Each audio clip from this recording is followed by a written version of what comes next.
age 12. All right, so disclaimer first. If you are just tired of me being emotional, don't watch this one, because this one is probably going to be the worst one. This one really dedicated to the future Little Richmond. Little Richmond, baby. Because the one reason why I do these journals is to let them know that, and just to keep up with it, because I do want them to see the story behind it, how we waited and how we prayed, and the things that your mom and dad had to go through just so you could be here. And I can't wait. That's the one thing that I hold on to, is that little bit of hope that one day I'll be pregnant and have a little Richmond and get my husband a baby and my arms won't be empty. So I really do this for my little Richmond. So if you do not want to watch this, just skip this page, because tears have been falling for 2 days. And Little Richmond, your mom and dad had a rough one yesterday. Well, your dad really just had to keep me together because I was super emotional. This is one of the toughest journeys I've ever been on. Just emotional. Like, at first I used to say I can take the physical pain, but yesterday's HSG was terrible. Well, Little Richmond, here is the story that happened yesterday. So, I mean, I got off work. Oh, that's really early. But I got off work at 10:30, and I held it together a little bit, and I got off work, and just by me going to my car, sitting in my car, I had a breakdown, because it's getting real. It's getting like you're about to go through your second process. The heat turned up just a little bit on your infertility information and all that good stuff. So I sat there and I cried, because I'm really going through this.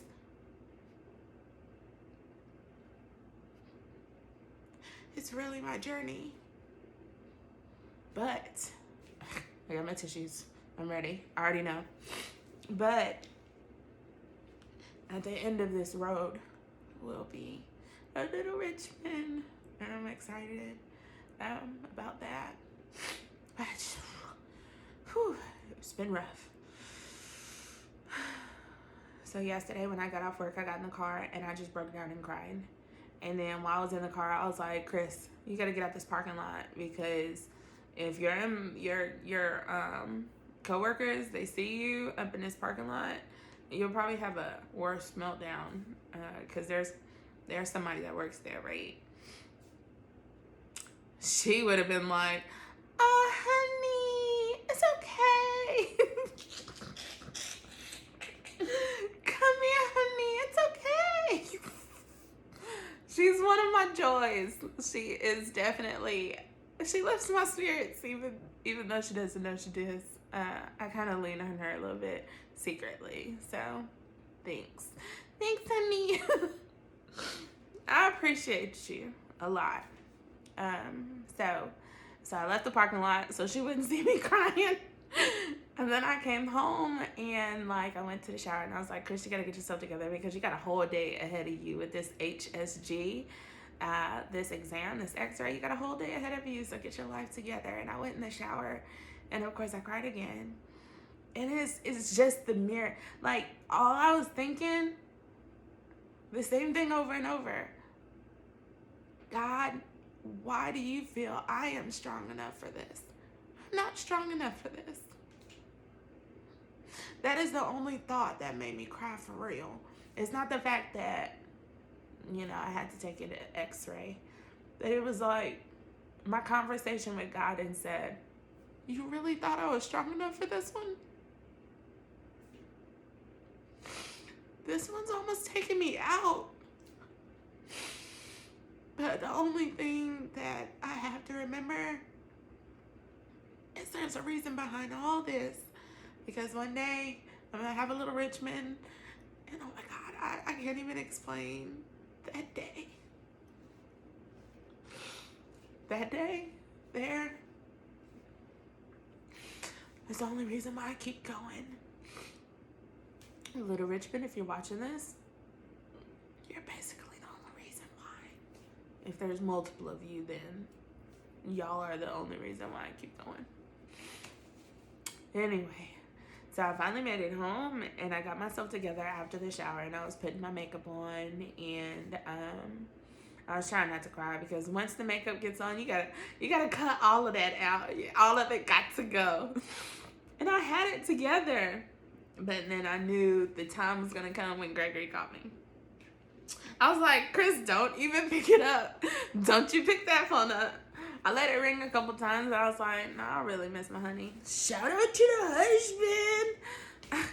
Shout out to the husband. Like, okay, so he called me.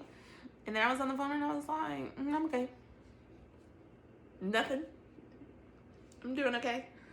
But then, like, I don't even know the question that he asked. And I was trying to hold it all in just to be strong for a second.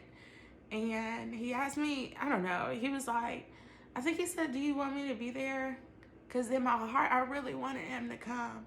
But he works, points, just calling out. It's just a lot. So, like, I ended up, when he asked that question, I ended up on all fours. And I cried and I cried. Because in my heart, I literally wanted my husband there. He was like, oh, okay, I'm going and talking to my manager and I'm coming. And that did my heart really good. So shout out to the husband. Thank you.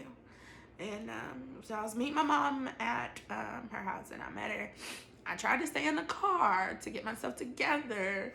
And she was like roaming around looking at her little strawberries again.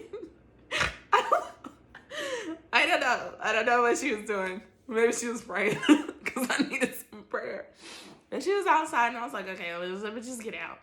So I got out and Gregory pulled up and it was really, really good to see both of them supporting. But like the only time that I would get emotional is just that same question over and over that just kept playing in my head. Why did you feel like I'm strong enough for this one? I'm absolutely drowning. This is hard. And you thought I was strong enough for it. So far, it's been okay, but it is hard. It's so hard. Having infertility issues is hard. Anyway, so I'm finally ready to go. And while I'm thinking about why do I have to go through this, I don't want to do this. God, why? Why did it have to be me? I don't want it at all. And then there was a post that somebody shared my YouTube, and the post was, it was good. I forgot. It was basically saying, speak out, break the silence, because a lot of people don't talk about infertility, and it's a real thing. And the more and more I talk about it and let people know that I'm going through it, the more it becomes a little bit more normalized, I guess that's the word.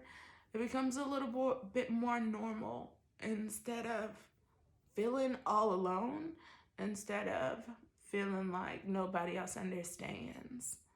So the more and more I talk about it and I get people to send me their stories, and that's it's very encouraging. So thank you for that. And sharing my story. Thank you for that. Keep following because I got to give you the results of the HSG. So I'm in the car and then a video popped up on my text messages. I'm going to add it to this diary entry, and basically sending me well wishes. I broke down again. Like I was a wreck, a total wreck yesterday. But thank you so much. I really forgot how family oriented that the coffee shop that my parents own, I forgot how family oriented it was.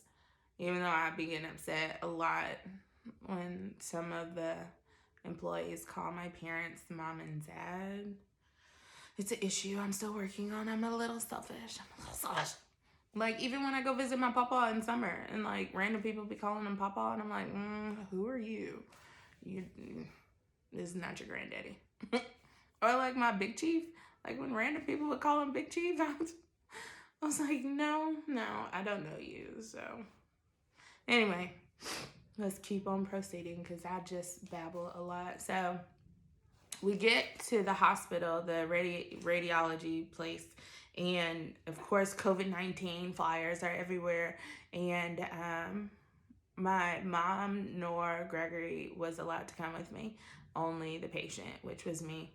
So I got in there, got the bill, paid the bill, and I don't know what the rest of the bill is going to look like, but we will conquer that when it comes, just for you, little Richmond.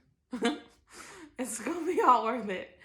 So I was sitting in the lobby, they called my name, and the nurse did so good. I don't know if she's a nurse or whatever.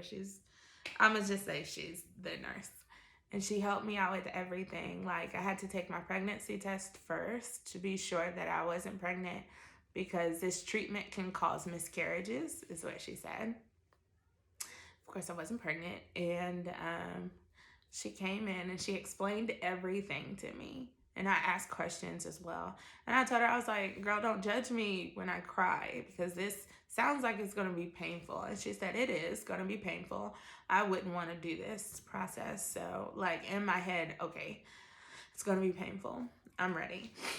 And she was telling me how the process is also therapeutic, where when the fluids go through you, the dye goes through your fallopian tubes. It will also open your fallopian tubes. So it could be a therapeutic thing, and it could be a diagnostics. I think I got both of them today. So she told me all that, and she told me how weird the doctor was going to be. Like, she gave me everything that I needed to prepare my heart, mind, and soul for this HSG. So my HSG, it hurt like crazy. Like, if you're about to go get your HSG, it is like having period cramps times 10,000 raised to the infinite power. I've never felt cramps like that before in my whole entire life. And I could say it's related to labor pains, but I've never had those, obviously. But I laid there. I had my little gown on and stuff, and I laid there, and of course he opens, and then he opens, and your cervixes are open, and he puts a little balloon there to keep your cervix open, and then the fluids go in you. And I'm telling you, like, it was weird at first, and the lady was like talking to me. And then I had to turn to the lady, and I was like, listen, I have no idea what you're talking about right now, because this is a lot for me. This is a lot, having my legs spread in a weird position, and I have no idea what you're telling me or asking me or trying to comfort me in the conversation. I'm not with you, homegirl. I'm not. I just need to get this done. So I told my mom and Gregory, I was like, the thing that she did that told me that I was in for it is she was on this arm. She was standing up, and she was like going like this back and forth on my arm and like touching me with, and I gave her a side eye, and I was like, I'm gonna let you do this, but I know why you're doing this. I know for sure that this thing is about to hurt me. And she just kept on touching me, kept on rubbing it back and forth. So as soon as the doctor said, okay, now breathe, I felt like that was the last breath I took. Like, for 45 seconds to a minute, I felt like that was the last breath. Like, I said, and everything after that was painful. And it was another take a deep breath. I don't know. For that 45 seconds to a minute, every cramp that I've ever felt in my entire life was pulled all together in this moment. It multiplied by 10. It was terrible. I don't know how everybody else's HSG went. And I was looking at videos on YouTube, and there was a lady that was like doing her breathing. And I was like, maybe I should have took a breathing class and got that together.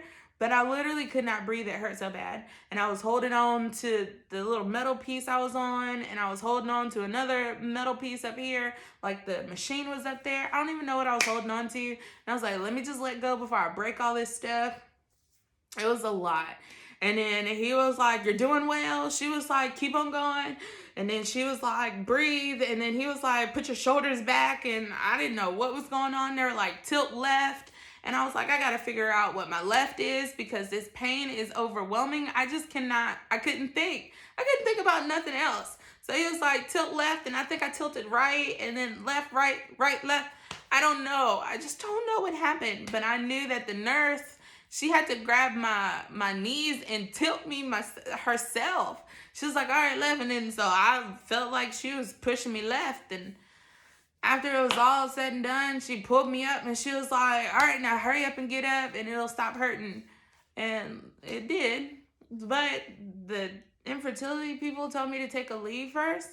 That leave did not help that moment at all. My HSG was terrible. I didn't like it at all. I didn't. There was nothing. If you have to go for a HSG, it's going to hurt. I ain't sugarcoating nothing for you. It's going to hurt. So prepare. Also, you do have to strip down and put the little X-ray gown on. So bring something to hold all your goodies in. And also, bring some protection because, when the color dye goes off inside of you, it has to come out. So definitely bring some protection when you get back, when you put your clothes back on. HSG was bad. Very bad. It was one of the worst procedures I've had since I've been on this process. So after that, we came on home and we was trying to get some Storm and Grab, but it wasn't open. And Weight Watchers points, nah, just forget about it. I wanted ice cream, but I didn't get any ice cream. I didn't go that far. But we had Mongolian grill and it was pretty good. I had sweet tea. Weight Watchers, just forget about it. I'm struggling now. I gotta get back on Weight Watchers, but I did lose 5 pounds, 6 pounds, since 6 pounds was good. But I think I gained all of that yesterday. I was struggling so bad. I was struggling emotionally too. But the nurse did really, really good. But while I was in the bathroom changing and putting my clothes back on from the x-ray, my infertility or OBGYN or whoever's in Clarksville that is helping me, the nurses in Clarksville, they were calling me while I was changing back from the x-ray. It was just a lot going on. It was just so much. So I guess the leave worked afterwards because I felt minor cramps and it wasn't that bad. But during it, forget about it. I feel like I'm kind of smart, intelligent, and I can reason my way through a lot of things with critical thinking and stuff, but I swear to you, once he did something and the balloon stretched out, cervix open, it was nope, no thinking at all. I could do it. I don't want to go through that again, but I will go through it again. If they tell me it is going to give me a little Richmond, I will absolutely do it again, over and over again. If that's what it takes. But it's hard. We get home, and then I spend most of my night in my journal, probably an hour and a half after we came from Mongolian Grill. I wasn't going to do this at all. I was just going to leave it in my journal. But people are following, so I'm up to 60 subscribers, so that's good. So that was the worst part. The best part is the support that was given during this time.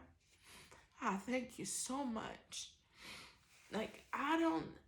And it took me forever just to speak out and say, I'm struggling and I'm hurting. And this is not the best process that I've ever, this is not a journey I wouldn't want anybody to go through. But it's a real thing.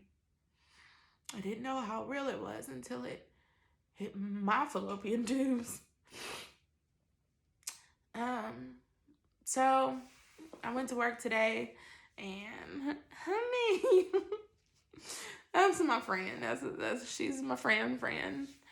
And then when I got off, I went to sleep because that's all I can think about. And I'm waiting on results, and I finally get the results. So I really kind of can't even explain it. I'm gonna have a consultation with the doctor on Thursday to get more information. So I'm writing down my questions now. But I guess the desk lady, person that works at the desk, because it's not a nurse, because she was like, your nurse is gonna call you. I don't know, it's a lot. She called me to give me my results and let me know that I have fluid in my tubes. I don't even know what that means. But the fluids can cause infertility.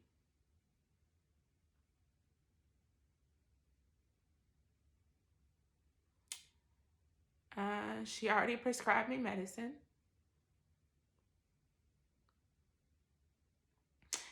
Then my doctor is going to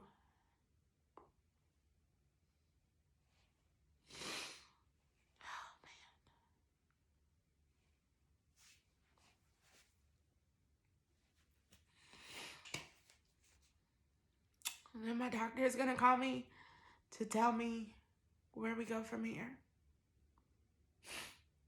And I have no idea. So I know I'm going to be taking some medicines. Well, I don't want to start taking them until I'm done with the other medicines from the x-ray. And I even asked the lady, I was like, can I come off of these vitamins? Now I'm going to have to ask somebody else. Do they have just one pill I can take with all this, the DHA and conception, prenatal stuff? I'm going to have to ask a doctor if there is a vitamin medicine you can prescribe me so I could just clear my counter. But I'm not done with the vitamin D prescribed medicines, so I understand that one. Everything else, I don't even like taking medicine. But so it's probably already at my pharmacist. But I just don't want to pick it up yet until I'm done with the other medicine.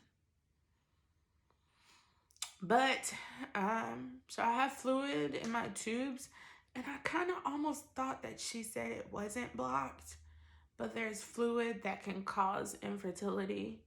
That first I need some antibiotics, and then I would need I might have to get those removed, the fluid removed, and I don't know what that looks like. I don't know. I tried to Google it like I've been doing. I don't need Google. My husband knows everything. But obviously I tried to Google this stuff, and it's just so much for me.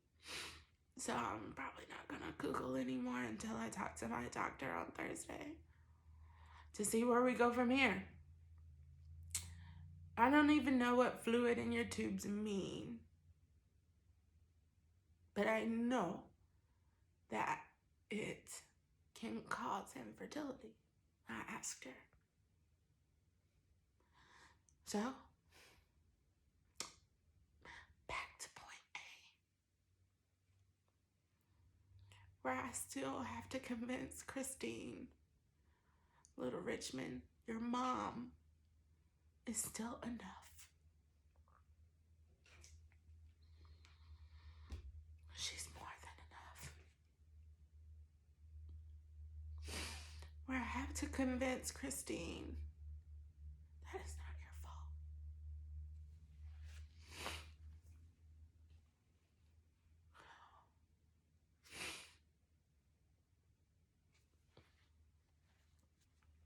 And the last one that I have to convince Christine is that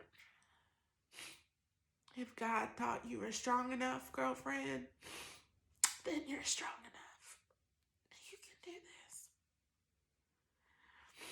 at the end result, God will get all the glory. Because there will be a testimony.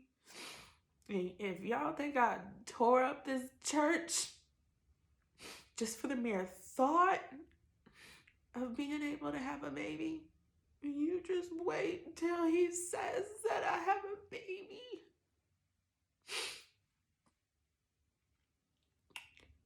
Now, my faith walk. Yeah, I need to order some stuff for my faith walk. It's a hard journey. And I did not want to do this entry, but I decided to do this entry so my little Richmond knows that, baby, you are loved already. And nothing will stop me, not this time. I stopped the first time I did, and I don't know if I regret it. We went through the infertility process, and my doctor said I wouldn't be able to treat you anymore. You would have to see a Nashville specialist. And I think that I played balancing faith, and I don't know, like, I question that all the time. I felt like I aborted the process. Well, I didn't abort. I'm jumping back in there. But sometimes I feel like it was my fault, and I should have just kept going. And it wouldn't have been this long just for me to get a diagnostics or a diagnosis to just tell me I got fluid in my tubes. Whew. That's hard. Man, I was talking to my husband when we were driving home. I just said that I just wish I was one of the women that could just lay up and have children.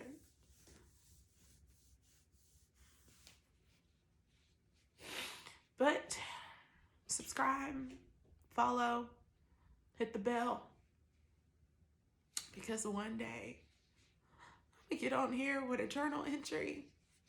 I don't know what page number it's gonna be, but I'm gonna tell y'all I'm pregnant.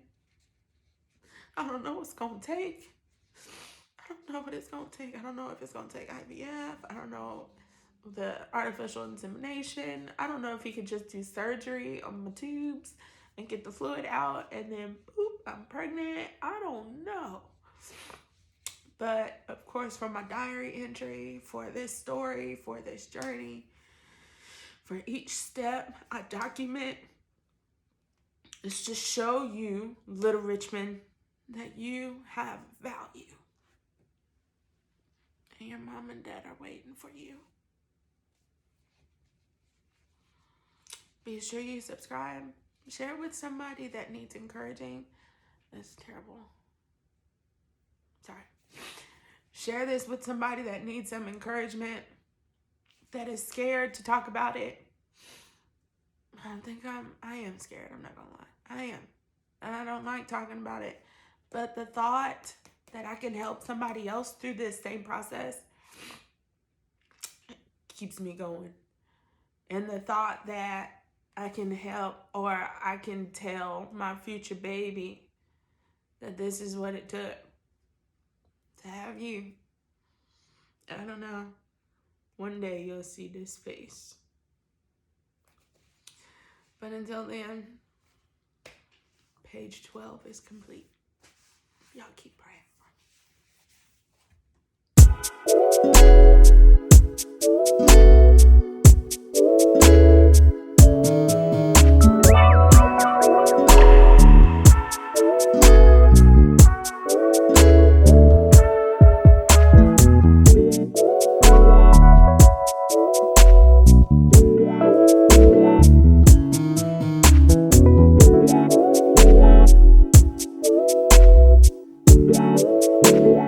Hi, sister. Good luck today, girl. I hope it goes good for you. I love you. You're in my thoughts and in my prayers. I can't wait for baby Richmond to get here. Peace out. Love you. Best, Chris. Hey Christine, I hope everything goes well.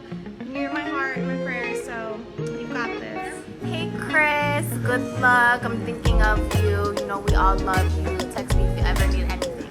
Mwah. Hey Christine, good luck on your procedure today. You're in my thoughts and in my prayers, and I'm definitely sending all the good vibes your way. Love you and Greg. Hi Christine, this is Brittany from M1. Good luck on your procedure today. You know, we're all praying for you. Everything will go fine. All the best, Chris. Hey Christine, wishing you all the best today. We love you. All the best, Chris. Hey Chris, much love and your wishes from Zach. Hey Chris, it's Ro. I hope everything. Hold on, wait. I know everything's gonna be great today. God has everything in His hands. So if you have any fears, He'll take those. Any worries or doubts, you know, He'll take those too. Feeling a little nervous, just relax. Inhale through the nose, exhale through the mouth.